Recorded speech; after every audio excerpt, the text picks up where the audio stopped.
기도하옵나이다. 아멘. 예, 우리가 함께 교독한 다니엘서 9장 1절부터 19절에 있는 말씀을 중심으로 해서 주 하나님께 기도하며 간구하기를 결심하고 라고 하는 제목으로 말씀을 드리도록 하겠습니다.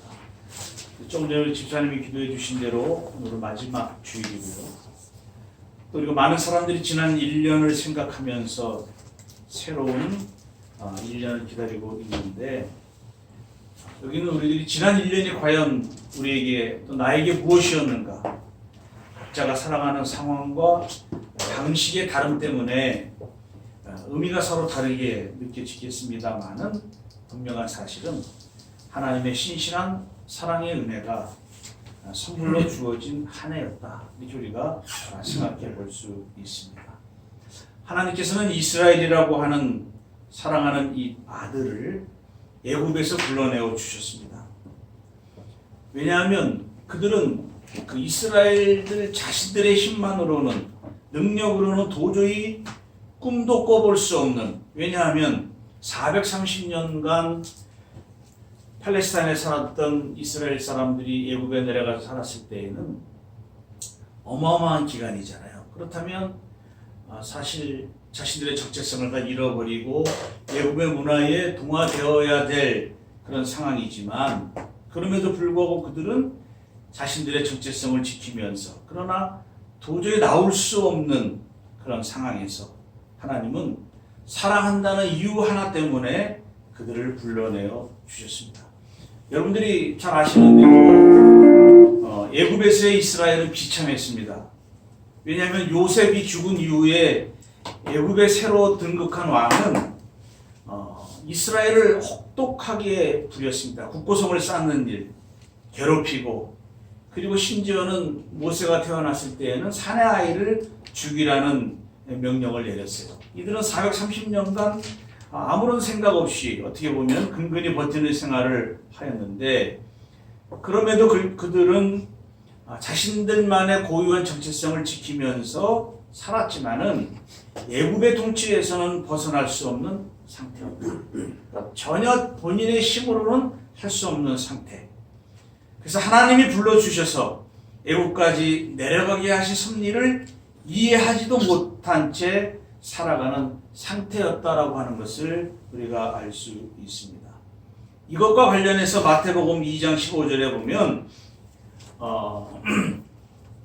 예수님의 그 아버지인 요셉과 어머니 마리아가 그 예수님을 안고 애굽으로 내려가는 그 그림이 하나 있습니다. 제가 보여드릴 수는 없지만 올해 마지막에 가장 성탄절을 맞이하면서 그 사람들의 심금을 울렸던 것이 뭐냐면, 두 부부가, 그러니까 오늘날 보면 그 홈리스와 같은 그 사람들이 청바지를 입고 간단한 백팩을 하나 메고 아이를 데리고, 마치 여기 사는 홈리스라든지 또는 다른 나라에서 불법으로 이민 온 사람들이 쫓겨내려가시, 신발도 뭐 샌들 같은 거 신고 가는 그 그림이 올해 성탄절에 가장 사람들이 심금을 울렸다고 하는데, 그런 모습으로 그들이 애굽으로 내려가게 되었을 때 예수님의 가족들은 헤롯이 죽기까지 있었고요.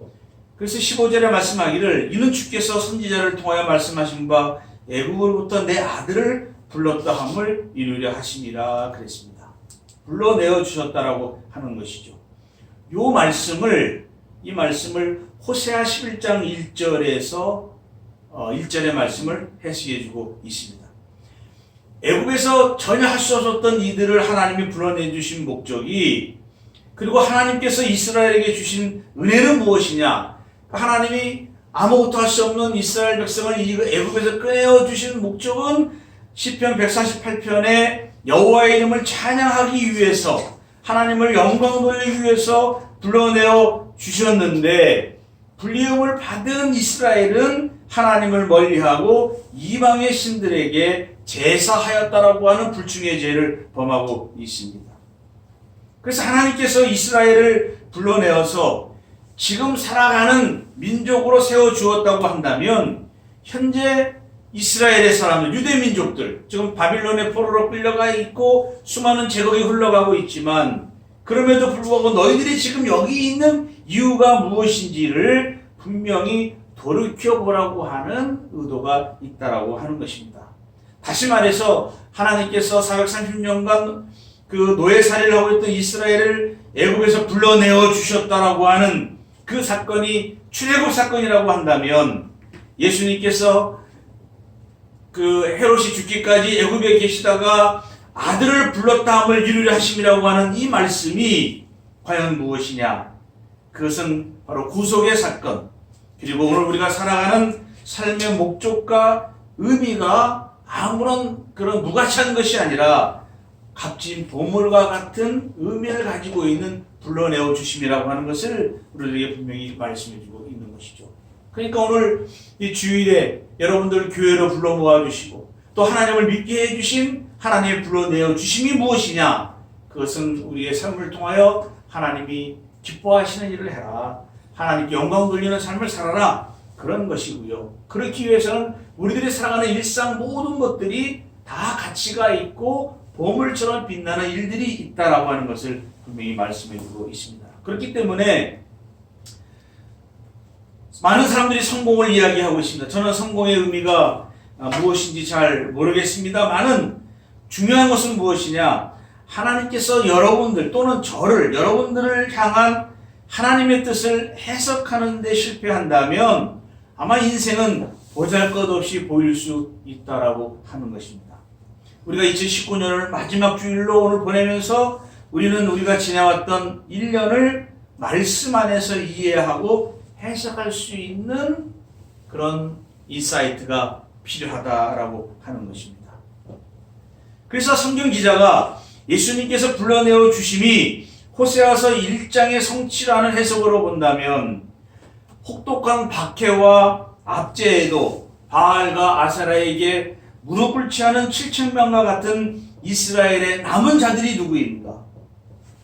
바울의 해석으로 본다면 육신으로 나지 않고 성령으로 난 이삭과 같은 자가 바로 그리스도와 맺는 참 언약을 통해서 세상 권세에 굴복당하지 않고 짐승의 권세에 굴복한 자들이 아니라 그리스도의 새 생명을 얻은 성실한 신자임을 해석하고 깨닫는 것이 중요하다라고 하는 것입니다. 그러니까 여기 있는 우리들 한 분 한 분이 하나님 보시기에 선택해 주셔서 불러내어 주신 그런 귀중한 보물과 같은 존재다. 그런 사람들에게 하나님은 은혜를 베풀어 주신다라고 하는 것입니다. 그래서 어떤 사람들은 1년을 혹독하게 보낸 분도 있을 겁니다. 어떤 분들은 즐겁게 보낸 분도 있을 때 왜 내 인생이 왜 이렇게 힘들어, 괴로워, 이렇게 해석하기보다는 자기 만족의 어떤 심리학적인 의미가 아니라 그 가운데 부어주시는 하나님의 신실하신 뜻이 무엇인가를 새롭게 해석하는 능력이 우리에게 주어질 때 그 인생은 또 값진 인생이 될 수 있다라고 하는 것입니다. 여러분들에게도 많은 일들이 있었을 것입니다. 어떤 사람들은 생각하기 나름이다라고 말할 수 있지만 그러나 하나님이 우리에게 주신 삶과 신앙의 의미를 깨닫고 그것을 해석하고 해석의 결과로 나온 그 실체를 내 몸에 이해시키는 신학적인 반성이 필요한 그런 한 주간이 되시기를 주님의 이름으로 축복합니다. 그러면 오늘 우리가 읽은 다니엘서 9장을 한번 보겠습니다. 다니엘서 9장은 27절까지 되어 있는데요. 첫 부분인 1절부터 2절은 메대왕 다리오 제1년의 사건을 이야기하고 있고요. 이 사건을 예레미야서 25장 11절부터 14절과 29장 10절의 내용을 연결시키고 있습니다. 그리고 두 번째 부분은 3절부터 19절인데 이거는 다니엘이 이스라엘 민족을 위해서 드린 중보기도 또는 참회 기도의 내용으로 되어 있고요. 세 번째 부분인 20절부터 27절은 천사 가브리엘이 앞으로 이 유대 민족이 회복할 미래에 대한 계시에 대한 내용을 말씀하고 있고요. 지난번 8장에서 다루었던 예루살렘과 신자들을 박해한 악한 왕에 대한 가브리엘 천사의 추가적인 해석이 우리 9장에 담겨져 있습니다.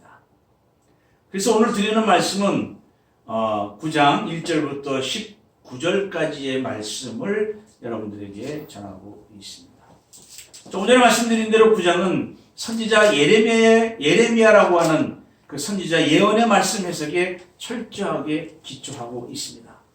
그렇다면 예레미야 선지자가 누구냐? 그리고 예레미야 선지자가 이야기한 역사적인 해석은 무엇이냐라고 하는 것을 보면 첫째, 유다가 바벨론으로 끌려온 포로 생활의 이유는 무엇이냐? 그것은 죄악에 대한 심판의 결과로 그들은 끌려왔다. 그래서 하나님의 목적을 위한 하나님의 주권의 기초에서 그들은 끌려왔다라고 하는 것입니다. 다른 선지자들은 죄를 범한 유대민족에게 너희들이 회개하면 살 것이다라고 하는 얘기를 했지만 예레미야는 다른 메시지를 전했거든요. 빨리 이 예루살렘이 멸망해야 된다라고 하는 이야기입니다. 그러니까 심지어 예루살렘을 위해서 기도도 하지 말라라고 하는 내용이 예레미야서에 있는 것을 알 수가 있죠. 그러니까 다른 이사야나 또 다른 선지자과는 다른 역사적인 해석을 가지고 있는 것이 뭐냐? 너희들이 포로 생활은 지금 너희들의 죄악의 결과이다. 두 번째는 이 바벨론의 포로 생활은 앞으로 새롭게 시작할 구속 사역을 준비하는 기초가 된다라고 말씀하고 있습니다. 멸망을 당한 것이 심판의 결과라고 한다면 이것으로 끝나는 것이 아니라 새롭게 태어날 리본할 수 있는 기초가 될 것이다. 셋째는 이러한 기간이 어느 때까지인지는 우리는 알 수 없지만 이것이 하나님의 섭리와 역사라고 한다면 그 기간은 다시 회복될 기간은 우리는 잘 모르지만 하나님이 정해놓으신 기간이 있다라는 것을 분명히 말씀하고 있습니다. 그래서 오늘 본문에서는 그 기간을 70년이라고 하는 72대의 기간을 지금 정해놓고 있는 것을 우리가 알 수 있습니다. 그렇다면 심판의 결과로 고통을 당하고 끌려와서 이제 그 포로 생활을 하고 있고 그것이 다시 회복될 기초라고 하고 있고 그 기간이 필요하다고 한다면 그 기간 동안 앞으로 오실 하나님을 맞이하는 신자들은 그럼 뭐냐 말이에요. 그때 당시에. 그때까지는 준비 기간이어야 된다라고 하는 것입니다. 마치 우리가 다시 오실 주님, 요한계시록 마지막 장에서 마라나다 주 예수의 오시옵소서라고 말씀하셨을 때 우리가 지금 주님을 기다리는 이 기간이란 말이에요. 그럴 때 우리는 무엇을 하고 있느냐? 데살로니가 교인들은 주님이 오신다고 했는데 오시지 않으니까 막 산 사람들도 있고 이렇게 여러 가지 사람들이 있었단 말이에요. 그러니까 극단적으로 나타나요. 어떤 사람들은 막 사는 사람들이 있고 어떤 사람들은 막 또 극단적으로 금욕적으로 사는 사람들이 있단 말이에요. 거기에 대해서 우리 신자들은 어떻게 살아야 될 것이냐? 주님이 오실 준비를 하는 기간이 지금의 기간이다라고 하는 것입니다. 자, 그래서 본문에서 다니엘은 예레미야가 예언한 70년에 대한 깨달음에 대한 이야기를 분명히 말씀하고 있습니다. 그러니까 예루살렘이 멸망하고 황폐하게 되는 기간이 70년이라고 하는 것이라고 한다면 유다의 포로 생활이 70년에 마치게 된다는 말씀을 읽게 되는 것이죠. 그래서 이 기간 동안 다니엘은 하나님께 포로 생활에 대한 의미를 묻고 포로 생활을 하는 자기 민족을 위해 기도하였습니다. 그래서 다니엘이 예레미야가 예언한 70년의 황폐함에 대한 깨달음을 이해하였을 때 그는 하나님께 기도하며 자기 민족의 죄악을 고백하면서 하나님의 은혜와 긍휼 그리고 회복을 기도하였던 것을 우리는 알 수 있습니다. 사실 우리들이 당하고 있는 우리들의 기도 제목만 놓고 기도하기도 힘들잖아요. 그런데 다니엘은 그것이 아니었다라고 하는 것이죠. 현재 당하고 있는 유대민족의 실체에 대해서 그것을 깨달으면서 하나님께 지금 내가 무엇을 해야 하는 것이 최선인지를 우리들에게 보여주고 있습니다. 그래서 다니엘서 9장, 오늘 우리가 읽은 9장은 회개와 참회의 기도인데요. 그냥 회개와 참회의 기도가 아니라 죄악을 철저하게 인식한 결과 후에 자연스럽게 나오는 중보 기도라고 하는 것입니다. 그래서 오늘 이 본문의 다니엘의 기도 형태를 통해서 중세 이후에 몸을 구부리며 기도하는 자세, 이것이 이 다니엘의 기도에 영향을 받은 기도의 모습으로 이제 자리를 잡게 되었습니다. 자, 그렇다면 1절, 2절을 보도록 하겠습니다. 말씀을 깨달은 다니엘입니다. 1절은 다니엘이 예레미야의 예언의 의미를 깨달은 연대를 소개하고 있는데요. 바벨론 제국이 멸망한 다음에 기원전 538년으로 표현되고 있습니다. 그러니까 구약의 사건들이 다리오 왕의 시대에 일어났다고 말하고 있는 것은요, 바벨론 제국은 이미 끝났고요. 메데와 페르시아 제국의 시대가 시작되었음을 알려주고 있습니다. 제가 몇 번 말씀드렸지만 다니엘서에 나타나는 왕들의 연대기나 역사적인 사건은 실제적인 역사적인 사건과 딱 맞아 떨어지지 않습니다. 그래서 잠깐 말씀을 드린다면 9장은 두 번째 환상은 8장에 나오는 거죠. 두 번째 환상을 받은 8장 이후에 12년이 지난 후에 일을 묘사하고 있어요. 그래서 7장은 벨사살 원년이고 8장은 벨사살 3년이고 그리고 5장은 벨사살 마지막 해입니다. 그렇다면 이 장수대로 또 연대가 맞아가야 되는데 맞지가 않는 거예요. 그리고 6장은 사자굴 사건에서의 다니엘의 기도를 다루고 있다면 역사적 사실과는 맞지가 않습니다. 그러니까 이 다니엘서라고 하는 묵시문학이라고 하는 문학서적은 연대기적으로 딱 맞아떨어지는 연대기의 서술을 중요하게 보고 있는 것이 아니에요. 즉 말하고자 하는 역사적인 내용이 중요한 것이지 이것이 역사적으로 몇 년도에 일어났으니까 딱 맞아떨어져야 된다. 이것을 강조하고 있는 것은 아니라고 하는 것을 우리가 알아야 됩니다. 그리고 실제로 여기 나오는 아하수에로의 아들 다리오라고 하는 이것도 실제로 역사적으로는 아들이 아니라 오히려 아버지라고 하는 그 사실이에요. 그러니까 다니엘서 저자는 맞지 않는 관계를 서술하고 있는 것이죠. 그러나 더욱 중요한 것은 뭐냐? 네 개의 제국으로 이어지는 폭정에 유대 민족이 당하고 있다는 것이고 그 한가운데에 있는 다니엘은 민족이 처한 상황과 시대를 보고 깨달은 말씀을 해석하고 있다라고 하는 것이 매우 중요한 거예요. 그래서 2절에 보니까 곧 그 통치 원년에 나 다니엘이 책을 통해 여호와의 말씀으로 선지자 예레미야에게 알려주신 그 연수를 깨달았나니 곧 예루살렘의 황폐함이 70년 만에 그치리라 하신 것이라 그랬습니다. 여기 다니엘이 책을 통해 그랬습니다. 여기서 책은 어떤 책이냐? 예언서를 말씀하고 있습니다. 그러니까 이미 이 다니엘이 그 다니엘서의 저자가 다니엘을 쓰고 있을 때에는 이미 예언사가 캐노나이즈 되어 정경화되어 가지고 책으로 전승되어 있음을 알려주고 있는 것이죠. 그래서 다니엘은 바벨론의 패망이 예루살렘이 함락된 지 70년 후에 일어나야 하는 사건이라고 하는 사실을 예레미야서 25장 11절과 29장 10절에 나오는 예언의 내용을 읽고 묵상하고 깨달았다는 것이에요. 그러니까 성경을 읽고 깨달았다고 하는 것이죠. 자, 그런데 7장 8장에서는 다니엘은 천사를 통해서 그 앞으로 일어날 일에 대한 환상과 의미를 들었음에도 깨닫지를 못했어요. 그런데 오늘 2절에서는 깨달았다라고 지금 말을 하고 있거든요. 그것은 뭐냐? 기록된 말씀을 깊게 묵상하고 하나님의 하신 일을 이해하게 되었다라고 하는 것입니다. 그래서 유진 피터슨이라고 하는 미국의 유명한 신학자는 이 책을 먹으라고 하는 데에서 이런 말을 했습니다. 어떻게 하면 하나님을 우리 삶에 들어오시게 하고 우리 삶에 참여하시게 할지를 알기 위해서 성경을 읽어서는 안 되는 것이다. 오히려 자신을 계시하시는 하나님을 만나고자 텍스트 안으로 들어가야 된다라고 하는 것입니다. 우리 보고 이 말씀 속으로 들어가라라고 하는 것입니다. 그러니까 이 말씀이 활자화되어 있지만 이 말씀이 계시하는 그 세계는 분명히 인격성을 가지고 있는 하나님의 세계이기 때문에 우리는 말씀을 제대로 말씀 속으로 들어가 있지 않으면은 우리는 말씀 읽기에 실패할 수밖에 없다는 것이죠. 왜냐? 내 경험에 맞추어서 성경을 맞추려고 하는 시도를 보통 사람들이 한다는 겁니다. 이것은 무엇입니까? 성경 자체가 말씀하려고 하는 하나님의 뜻은 배제시켜버린 채 내가 겪고 있는 상황 속에 이 말씀을 맞추려고 하는 잘못을 저지를 수가 있다라고 하는 것이죠. 이것이 오늘날 가볍게 행해지는 큐티 타입의 성경 묵상이 잘못된 그런 오류들을 저지를 수 있게 한다라고 하는 것입니다.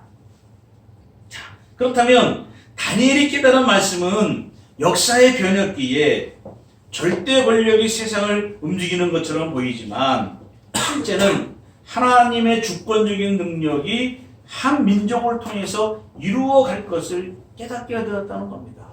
지금 멸망당한 유대민족이지만 다니엘은 예레미야서를 읽으면서 우리 민족이 이제 끝났구나 라고 하는 것을 보는 것이 아니라 그 말씀 활자 뒤에 숨겨져 있는 하나님의 거대한 그 계획을 알게 되었다는 것이죠. 그것이 무엇입니까? 그것이 더 킹덤 오브 갓, 하나님의 왕국이라고 하는 것을 바로 우리의 지금 완전히 짓밟혀서 숨소리도 내지 못하는 연약한 유대민족을 통해서 이루게 갈 것이다 라고 하는 것을 그 다니엘은 예언서 책을 보면서 깨닫게 되었다고 하는 것입니다. 이 깨달을 수 있는 첫 출발점이 어디냐? 아까 말씀드렸던 그 책이라고 하는 것이죠. 여기는 책이라고 나와 있지만 원문은 책들, 복수형으로 쓰여져 있는 것을 우리가 알 수 있습니다. 그래서 지금까지는 다니엘이 잘 깨닫지는 못했는데 책을 읽음으로써 깨달았다. 그래서 여기서 쓰여진 깨달음이라고 하는 말은 뭐냐? 영어로는 understand 또는 discernment, 아까 말씀드렸던 insight, 이런 것으로 번역이 되었습니다. 그러면 어떻게 분별력을 가지고 이해력을 가지고 통찰력을 가질 수 있느냐? 우리가 시대를 보고 경험하면서 우리가 살아가잖아요. 지금 우리가 뉴스를 듣기도 하고 그렇지 않습니까? 우리가 살아가는 현장 속을 경험하면서 그리고 말씀에 찍인 하나님의 말씀을 묵상하고 하나님의 세계가 기록된 책들 속으로 들어가서 고민하고 인식하면서 하나님의 행하심이 어디에 어떻게 맞는지 결합시켜 나가는 것이 우리의 몫이라고 하는 거예요. 그러니까 말씀을 묵상하고 때로는 우리가 삶에서 이 말씀은 이런데 우리의 사람은 왜 이렇지? 저 사람은 저렇지? 믿는 사람은 왜 저렇게 해? 때로는 우리가 그것 때문에 다투기도 하고 논쟁도 하고 고민하지만은 그런 과정들을 겪으면서 우리가 발견하는 것이 무엇이냐? 하나님께서 나에게 또는 여러분들에게 행하신 일들의 의미를 깨달아가게 된다라고 하는 것입니다. 불교식으로 말씀을 드리면 내가 이치를 깨달았다라고 하는 도노, 이게 아니라는 거예요. 어떤 사람들은 바울식의 깨달음을 얘기해요. 한 번에 깨닫는 것. 그런 사람은 바울 이후에 별로 없습니다. 뭐냐? 끊임없이 말씀 속으로 내 삶을 가지고 들어가는 것이죠. 그래서 맞추어 봅니다. 그럼 안 맞을 수도 있잖아요. 그러면 말씀은 살아 움직이는 인격성이고 우리는 도저히 한거할 수 없는 죄악된 인간이란 말이죠. 그렇다면 나를 돌아보면서 나를 깨트리고 쪼아내고 깎아내고 하면서 말씀에 맞춰 나가는 그 일들을 행할 때 그것을 깨달아 알게 되는 것이죠. 근데 오늘날 많은 교인들을 이렇게 만나서 얘기 들어보면 뭐라 그럴까요? 이런 말씀 드려서 죄송하지만 어제도 어떤 목사님 만났더니 저보고 그러더라고요. 가장 전문성을 인정받지 못하는 직업이 목사래요. 만나서 얘기 들어보면 다 목사들보다 다 전문적이라는 거예요. 다. 그래서 내가 웃으면서 그렇기도 하다고. 근데 신학을 많이 해서 아는 건 아니지만 조금 배워서 이렇게 말씀을 드리려고 그러면 아니라는데 뭐라 그럽니까? 정말 어제도 어떤 분을 잠깐 만났는데 어떤 창세기 얘기를 하더라고. 그래서 내가 중요한 얘기인지 그랬더니 그거 도대체 누구 얘기입니까? 그랬더니 유튜브에 유명한 전시성을 가진 그 사람 있잖아요. 전 누구라고. 그 사람은 그래서 내가 대놓고 그랬어요. 그런 거 듣지도 말라고. 말하지도 않은 얘기를 설교를 하고 듣냐고 말이야. 얘기했거든요. 그러니까 이 깨달음이 내가 깨닫는 의미하고 실제로 텍스트에서 말하고자 하는 의미하고는 정말 다를 수 있다라고 하는 것이죠. 예를 들어서 우리가 마태복음인가 이런 데 보면은 어린아이가 내게로 오는 것을 금하지 마라. 그럼 많은 목사님들을 제 설교를 들어보면 그래요. 어린아이는 순수하고 단순하고 이러니까 전혀 아니거든요. 그런 뜻이 아니거든요. 그 당시 어린아이는 뭐냐? 그 당시 어린아이는 하찮은 존재예요. 하찮은 존재. 막 팔아버려도 될 그런 존재. 약한 존재란 말이죠.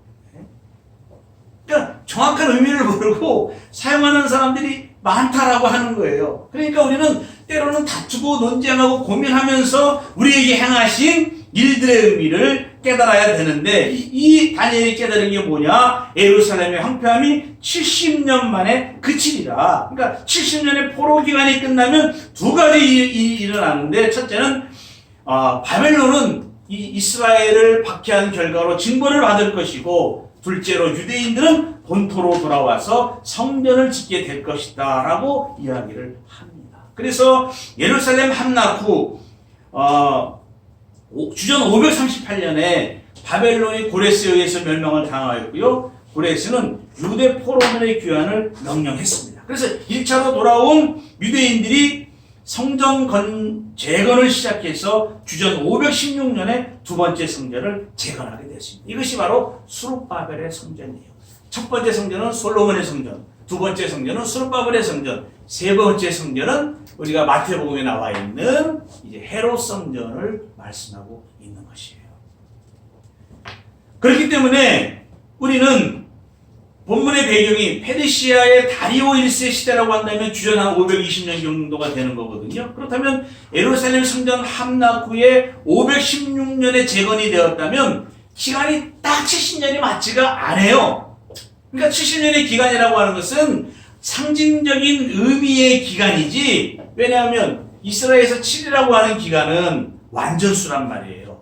완전수라고 하는 것은 정해진 기간이 다 찼다라고 하는 뜻이거든요. 그러니까 7이라고 하는 완전수가 10번이 지나갔다는 것은 완전히, 그러니까 완전히 한 10배, 10배의 기간이 정해졌던 기간을 얘기하고 있는 것이지 딱 70년이다 이렇게 말할 수는 없다라고 하는 것이죠. 그래서 우리는 이런 시간을 카이로스의 시간이다. 카이로스. 예, 카이로스. 또 하나는 크로노스라고 하는 시간이 있습니다. 크로노스라고 하는 시간은 우리가 영어로 크로놀리지라고 해서 연대기, 1년에 어떤 일이 일어났고 일반적인 연대기를 말을 하지만 하나님이 정하신 그 특정한 시간, 그것을 우리가 카이로스의 시간이라고 말을 하고 있는 것이죠. 그러니까 이사야 23장 15절이나 17절에서 언급하는 그 기간을 말씀하고 있습니다. 그날부터 두로가 한 왕의 연한같이 70년 동안 잊어버린 바 되었다가 70년이 찬 후에 두로는 기생의 노래같이 될 것이다 라고 하는 말씀의 기간을 말씀해주고 있습니다. 그런데 수백 년이 지난 지금 이 다니엘서 9장을 주전 2세기, 지난번 말씀드렸잖아요. 그 셀루코스 왕자의 안티코스 4세의 시대라고 본다면 이때는 주전 2세기가 되거든요. 그렇다면 수세기가 지난, 수백 년이 지난 지금 주전 2세기의 관점에서 본다면 예루살렘이 또다시 회파되어서 다시 회복을 기다리는 기간이라고 하는 것을 우리가 알 수 있습니다. 그래서 제가 두 가지를 말씀드린 거예요. 첫 번째 말씀의 회복은 516년에 성전 재건이 있었는데, 그런 관점이 있었는데, 그 수백 년이 흐른 지금 주전 BC 2세기의 상황으로 본다면 또 에피파네스 4세에 의해서 성전이 도륙을 당한 그런 기간에서, 그러면 하나님 언제 이 성전이 다시 재건되고 우리 신앙이 회복이 되겠습니까? 신자들은 그걸 기다리고 있잖아요. 그런데 언제인지 몰라. 아무도 알 수가 없어요. 그런데 다니엘서의 저자를 쓰고 있는 저자들이 말씀을 읽다 보니까 이것은 막연한 기간이 아니라 구체적인 기간이 하나님의 말씀에 기록이 되어 있구나 라고 하는 것을 아는데, 그 기간이 뭐냐? 70년을 말씀하고 있지만 딱 70년이 아니라 하나님이 정해놓은 기간이 있다라고 하는 것입니다. 즉 하나님의 직접적인 개입을 기다리는 기간이 있다라고 하는 것을 분명히 말씀해주고 있습니다. 그렇다면 그 기간 동안, 아까 말씀드렸을 때 준비기간이라고 그랬잖아요. 그 기간 동안 다니엘로 지칭되는 지혜자들, 그리고 다니엘로 지칭되는 신실한 사람들은 그러면 그 기간이 찰 때까지 우리는 그냥 가만히 있느냐? 그것이 아니라고 하는 것입니다. 오히려 하나님께 나아가 허리를 구부려 무릎을 꿇어 기도하는 시간으로 삼는다라고 하는 것이죠. 그래서 3절에 이런 말씀이 있습니다. 우리 다 같이 한번 읽어볼 거예요. 3절 시작. 내가 금식하며 베옷을 입고 죄를 덮어쓰고 주 하나님께 기도하며 간구하기를 결심하고 그랬습니다. 이게 무엇입니까? 기도했다라고 하는 것이에요. 그런데 기도를 왜 하느냐? 마음의 편안을 위해서 하느냐? 아니에요. 기도는 왜 하느냐? 하나님께서 반드시 응답하신다는 사실을 믿고 기다리는 사람들의 기도가 그 기도예요. 그냥 교회 가서 그냥 내가 기도하면 내 마음이 편안해지는구나. 이게 기도가 아니라는 것입니다. 그래서 다니엘과 신실한 사람들, 마스킬림이라고 하는데 이런 사람들은 예루살렘에서 하던 대로 하루에 3번 기도하였습니다. 왜 기도하였느냐? 하나님이 응답해 주신다는 약속을 믿고 하는 것입니다. 열왕기상 8장 46절 이하에 보면 내가 주의 이름을 위하여 건축한 성전이 있는 쪽을 향하여 주께 기도하거든 주는 계신 곳 하늘에서 그들의 기도와 간구를 들으시고 그들의 일을 돌아보시오며 그랬습니다. 하나님은 기도하는 사람들의 간구를 기도를 들으시고 그들의 일을 돌아보신다 그랬습니다. 그런데 어떻게 말하는지 여기서요? 성전 있는 쪽을 향하여 주께 기도하거든. 이 열왕기상 8장 46절의 말씀이고요. 3절에서는 주 하나님께 기도하며 간구하기를 결심하고 그랬단 말이에요. 그런데 원문을 그대로 직역하면 어떻게 하냐면요. 내가 기도로 간구하려고 나의 얼굴을 주 하나님께로 향하여 이렇게 했습니다. 이게 잉글리시 스탠다드 버전에 있는 얘기인데요. 제가 원문을 찾아보니까 그런 뜻이에요. 뭐냐? 나의 얼굴을 주 하나님께 향해서 기도했다라고 하는 것입니다. 그러니까 기도의 시작과 자세에서 다니엘은 제일 먼저 자신의 얼굴을 누구한테 향하는 것이냐? 하나님께로 향하여 그리고 자신의 얼굴을 하나님께로 돌리는 것이에요. 턴하는 거예요, 얼굴을. 그리고 얼굴을 향하여, 앞으로 향하여, 하나님을 향하여 하는 것입니다. 그러니까 짐승의 시대, 악의 시대를 건너는 힘. 지금 이 이스라엘이 당하는 상황은 지금 엄청난 압제를 당하는 것이거든요. 그 시대에 악의 시대를 건너기 위해서 사는 사람들 있지 않습니까? 그러면 권력자들에게 수단과 방법을 가리지 않고 줄을 대고 인연을 맺는 사람들이 얼마나 많습니까? 그런데 그렇게 하기보다는 하나님께 향하는 것.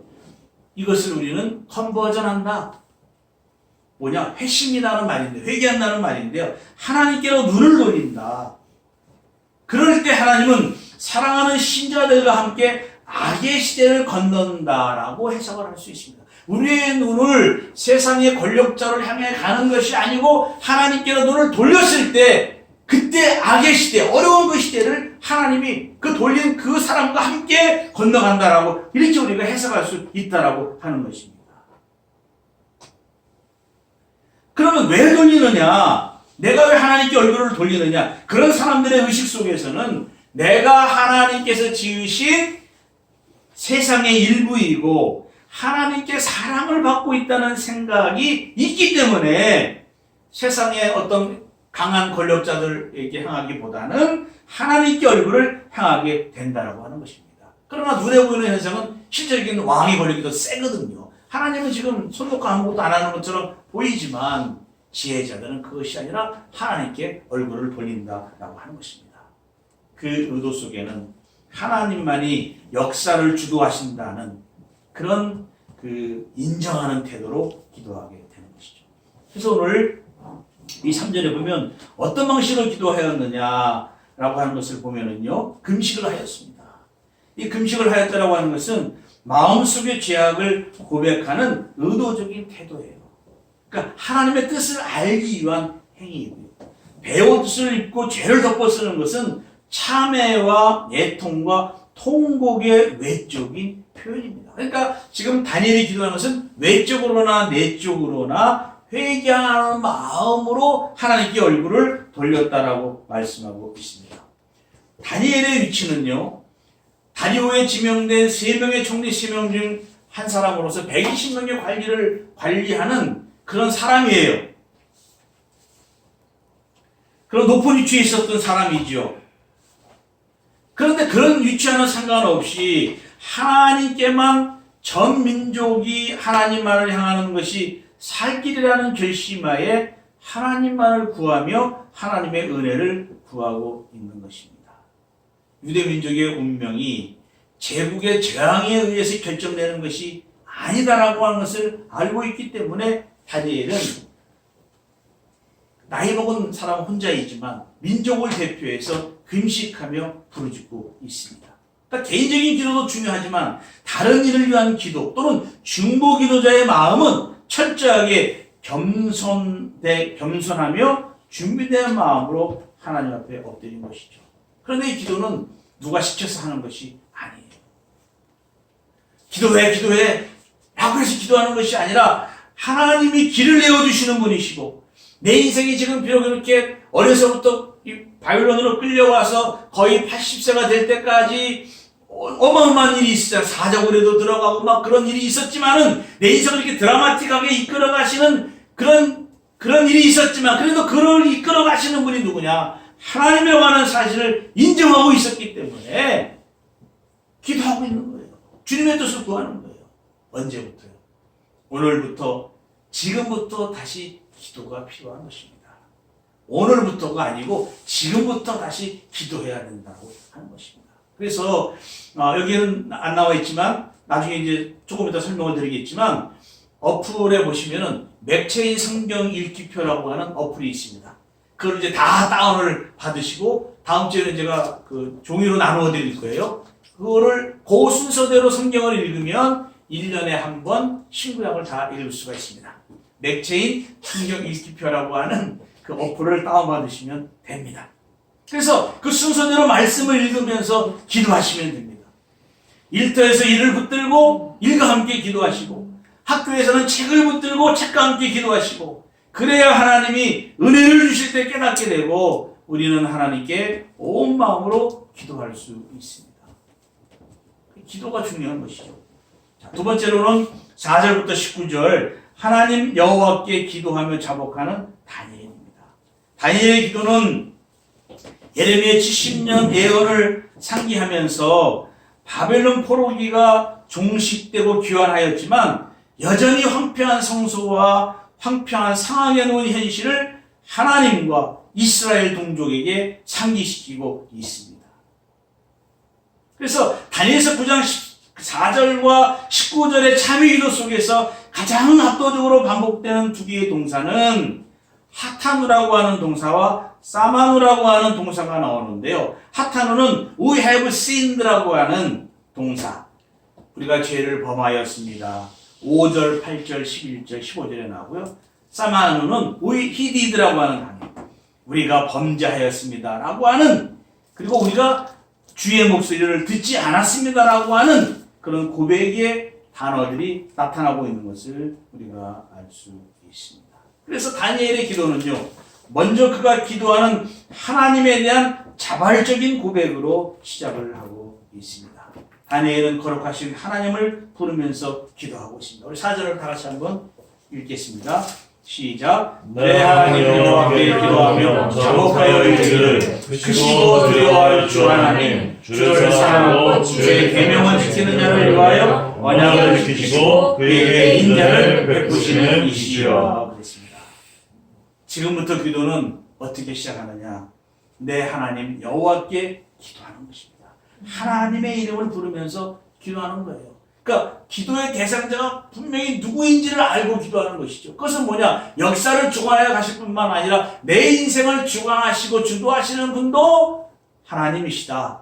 그러면 나는 누구냐? 그 하나님이 이미 창세전에 예정하셔서 지으신 선택받은 하나님의 사랑받는 나다! 라고 하는 그 사실이 딱 매치가 될 때 기도하는 자와 기도를 들으시는 관계가 회복이 되고 일어나게 되는 것입니다.